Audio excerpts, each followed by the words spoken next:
guys, we're going to update you our garden.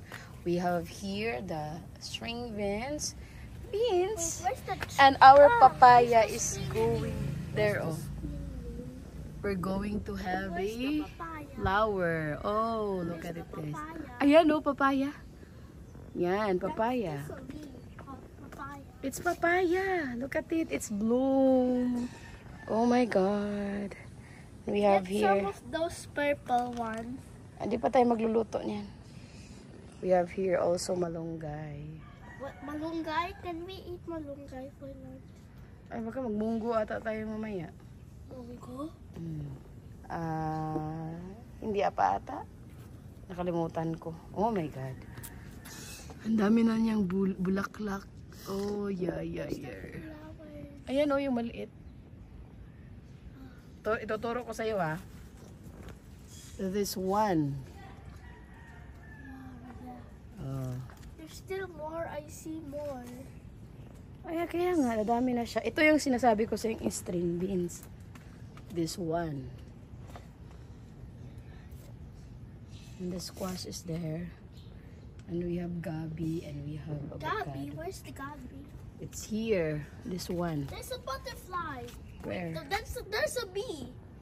Yeah, because it's a very, very good Wait, there's a surroundings. butterfly. Yeah, la.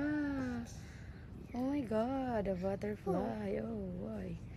White butterfly meaning What? it's gonna be a happy day. Oh, may bago kong tubong kalabasa.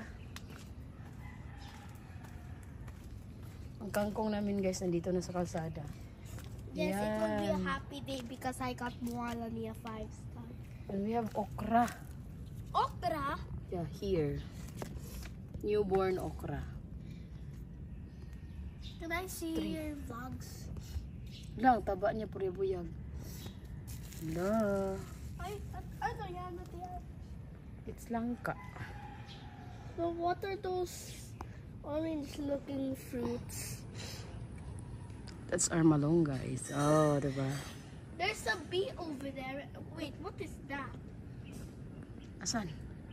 Right there, hanging on that leaf. Ah, that one? I don't know. Is that what is that? It's an insect. That looks like a spider. Insekto yan. Okay, guys. Oh, that's all. It actually doesn't stink here anymore. Kasi it's rain naman kasi. So guys, thank you for watching. Have a nice day. Bye-bye. We'll update you guys if our papaya having so much fruit. I hope so. Bye. Ano yun?